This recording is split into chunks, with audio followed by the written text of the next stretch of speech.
Lanjut belajar Power BI. Kali ini kita akan belajar mengenai bagaimana kita menggunakan file JavaScript Object Notation atau JSON sebagai data source. Sebelum itu, jangan lupa Anda subscribe channel ini untuk Anda bisa mendapatkan notifikasi ketika ada video-video terbaru dari channel ini. Sudah? Nah, JSON itu seringkali kita gunakan untuk kita melakukan exchange data atau kita bahkan mengkonsum data dari sebuah data source. Nah, pada video ini kita akan lebih fokus mengenai bagaimana kita bisa mengolah JSON itu ya menjadi sebuah dataset yang siap kita membuat report pada Power BI. Oke, yuk kita mulai. Kita mulai dengan kita membuka sebuah data source di internet. Kita gunakan JSON ini sebagai sebuah data source ya, dan kita akan save dulu menjadi sebuah file. Misalkan ini save as, kita save sebagai, nah, misalkan ini data.json. Oke.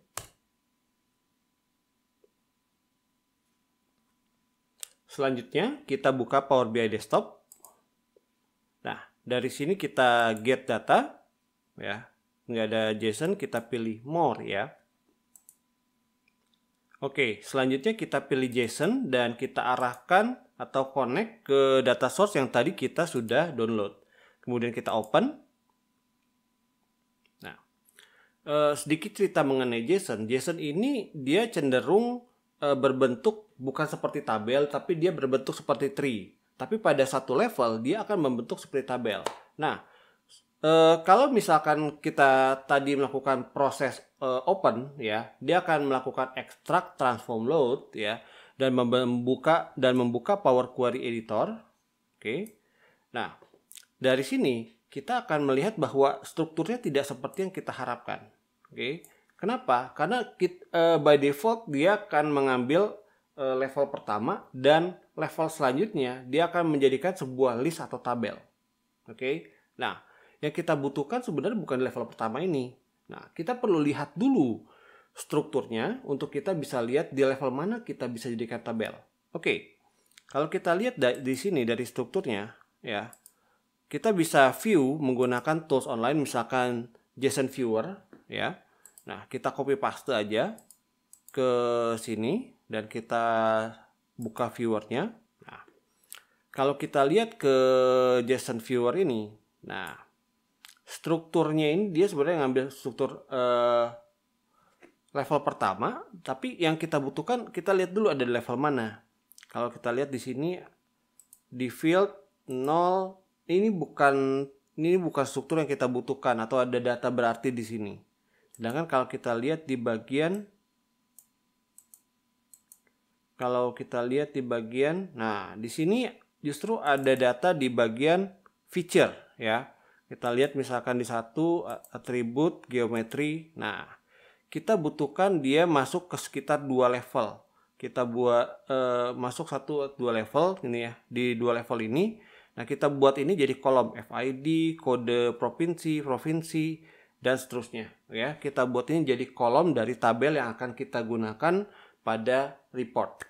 Oke. Nah, kita implementasikan pada Power BI. Dari sini ya, dari sini kita lakukan remove kolom-kolom yang kita tidak butuhkan. Dalam hal ini kita remove selain feature. Oke.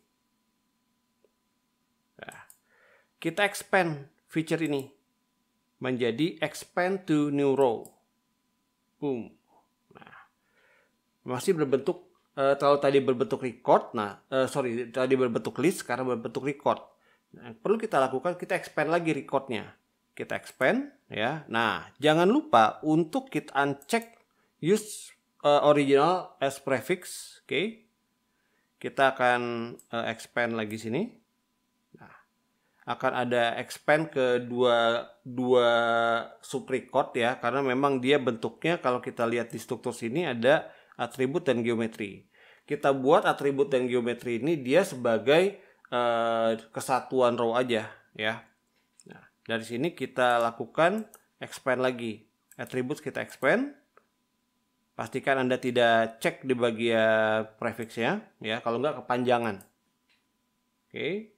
Nah, geometri juga kalau Anda butuhkan XY-nya. Nah, kita udah dapatkan datanya.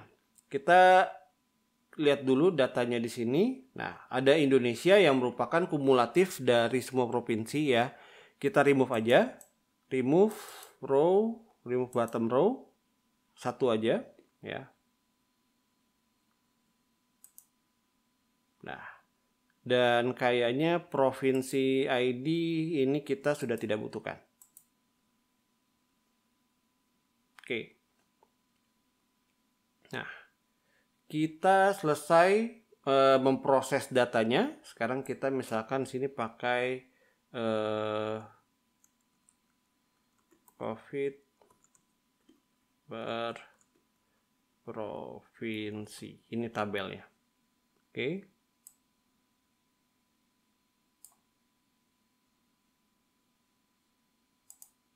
Dia selanjutnya melakukan proses ekstrak transform load dari JSON yang tadi kita sudah download menjadi tabel yang siap kita kita siap tampilkan.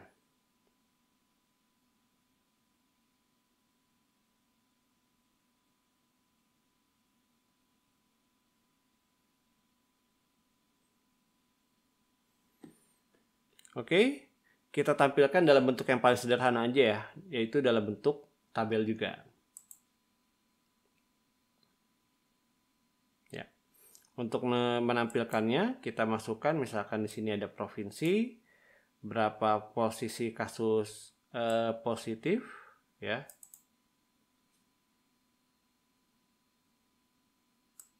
Ya. Dan misalkan ada kasus sembuh. Oke, jangan lupa kalau misalkan dia berbentuk adalah angka, kita format dia ada delimiternya. Oh, oke, data tipenya dia di teks, sebenarnya adalah whole number.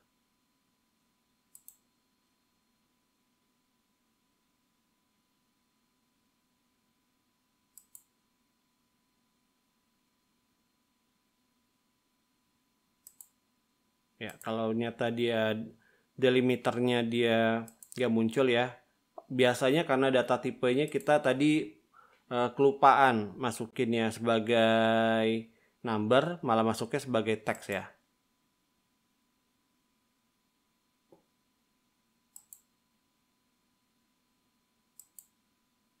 Oke, Anda bisa olah lagi dan data source-nya ya. Dan kita bisa bentuk lagi ke beberapa visualisasi yang mungkin Anda butuhkan. Oke, itu tadi bagaimana kita mengolah data JSON yang sifatnya kita download dari sebuah data source. Pada proses lebih advance lagi, Anda bisa mengubah data source dari data JSON yang flat tadi menjadi sebuah source dari online. Ya. Dan setelah Anda publish, Anda bisa mengubah schedule-nya ya sehingga dia tersinkron atau dia mengikuti perubahan pada data yang sudah dipublish dari file JSON yang live tersebut. Untuk sekarang itu dulu,